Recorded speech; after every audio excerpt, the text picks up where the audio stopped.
सुप्रभात बच्चों। आज के ऑनलाइन क्लासेस में मैं अनामिका पांडे आप लोगों का स्वागत करती हूँ। आज हम व्याकरण संबोध के अंतर्गत काल वीडियो भाग 1 का अध्ययन करेंगे। काल का अर्थ होता है समय। काल को अंग्रेजी में टेंस कहा जाता है।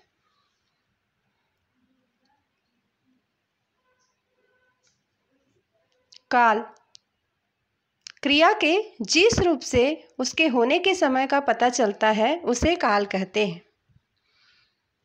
क्रिया का व्यापार का समय सूचित करने वाला क्रिया रूप काल कहलाता है। कार्य, व्यापार, समय और उसका पूर्ण या अपूर्ण अवस्था का बोध कराने वाली क्रिया के रूपांतर को काल कहते हैं। क्रिया के जिस काल रूप से उसके होने का बोध होता है उसे काल कहते हैं। तो काल का अर्थ होता है समय। इससे क्रिया के व्यापार के समय के साथ साथ उसकी पूर्णता और अपूर्णता की अवस्था का भी बोध होता है।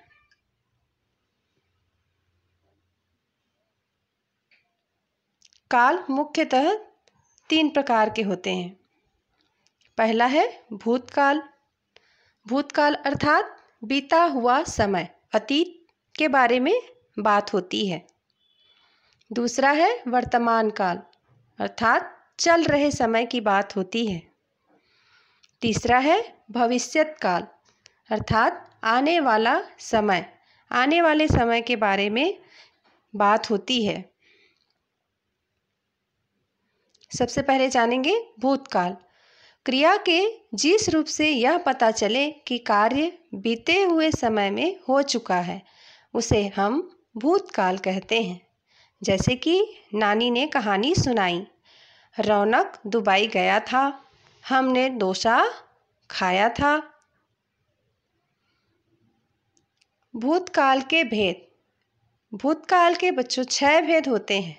सामान्य भूतकाल, आसन्न भूतकाल, पूर्ण भूतकाल, अपूर्ण भूतकाल, संदिग्ध भूतकाल, हेतुमत भूतकाल। तो आइए जानेंगे इसकी पहचान और इनकी परिभाषा। पहला है सामान्य भूतकाल। क्रिया के जिस रूप से काम के सामान्य रूप से बीते समय में पूरा होने का बोध हो उसे सामान्य भूतकाल कहते हैं। श्री राम ने रावण को मारा, नेहा ने नृत्य किया। ऐसे वाक्यों को हम सामान्य भूतकाल कहते हैं। जैसे और उदाहरण है, बच्चा गया, श्याम ने पत्र लिखा, मैं जहाज देखा। तो इस तरह के सामान्य रूप से बीते हुए समय में कोई कार्य पूरा होता है उसे हम सामान्य भूतकाल कहते हैं। और उदाहरण है, नानी ने कहानी सुनाई, डोरा स्कूल गई। इस प्रकार के शब्दों को सामान्य भूतकाल कहा जाता है। आसन्न भूतकाल।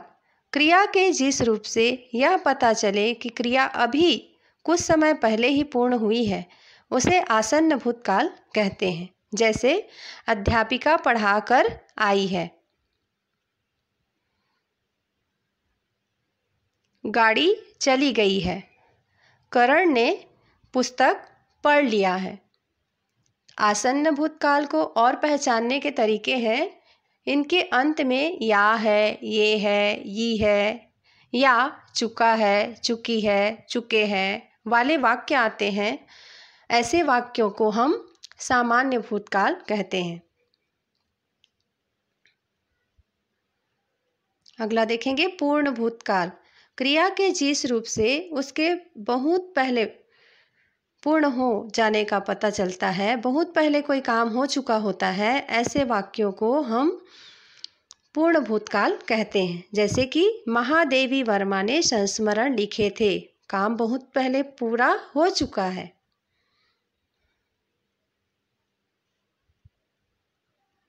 अगला उदाहरण है, जहाज डूब चुका था, चिड़िया उड़ चुकी थी। तो ऐसे वाक्यों में जो कि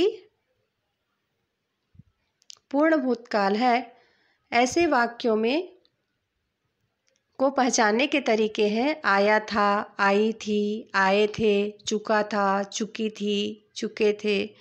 तो ऐसे वाक्यों को हम पूर्ण भूतकाल कहते हैं। ये उनके पहचानने के तरीके हैं। जिस वाक्य के अंत में आप आया था, आई थी, चुका था, चुकी थी, चुके थे वाले वाक्य को देखेंगे तो हम उनको देखकर ही समझ सकते हैं कि यह पूर्ण भूतकाल की बात हो रही है। आगे देखेंगे अपूर्ण भूतकाल। क्रिया के जिस रूप से यह पता चले कि क्रिया भूतकाल में हो रही थी परंतु समाप्त नहीं हुई थी, अतः ये अपूर्ण भूतकाल की क्रियाएं हैं। जैसे कि वर्षा हो रही थी, बंद हुई है कि अभी भी चल रही है, इसकी पूर्ण जानकारी हमें नहीं है। मैं दवाई खरीद रहा था, मैं खाना खा रही थी। तो ऐसे वाक्य जिसमें रहा था, रहे थे, रही थी वाले वाक्य हो तो हम उनको पहचान जाएंगे कि यह अपूर्ण भूतकाल की बात हो रही है।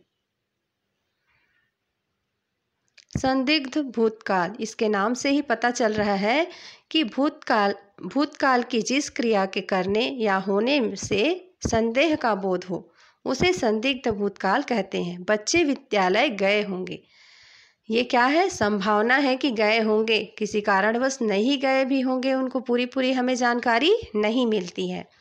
तो ऐसे वाक्यों को संदिग्ध भूतकाल कहते हैं। आइए अगला उदाहरण देखते हैं। हलवाई ने हलवा बना लिया होगा, भैया सो चुके होंगे। तो ऐसे वाक्य संदिग्ध भूतकाल को पहचानने के तरीके हैं कि वाक्य के अंत में होगा, होगी, चुके होंगे, चुका होगा, चुकी होगी जैसे शब्द आते हैं। अगला है हेतु हेतुमत भूतकाल। यदि भूतकाल में एक क्रिया के होने या ना होने पर दूसरी क्रिया का होना या ना होना निर्भर करता है, उसे हेतु हेतुमत भूतकाल कहते हैं। जैसे कि यदि तुम आए होते तो काम पूरा हो जाता। अगला उदाहरण है यदि तुम पढ़ते तो अच्छे नंबर लाते। यदि बस ठीक समय पर आती तो हम समय पर पहुंच जाते। तो हेतु हेतुमत भूतकाल को कैसे हम पहचानेंगे? उनके अंत में ते, ती, तो जैसे शब्द आते हैं। ये हुए आज के वीडियो भाग में आप लोग के भूतकाल के 6 उपभेद। तो आज हमने पढ़ा कि काल किसे कहते हैं, काल की परिभाषा, काल के कितने प्रकार होते हैं, वह भूतकाल के भेद, उनके उदाहरण। तो उम्मीद है यह वीडियो आप लोगों को पसंद आया होगा। आपने आज भूतकाल को समझ लिया होगा। तो आज के क्लास में बस इतना ही, फिर मिलेंगे। धन्यवाद।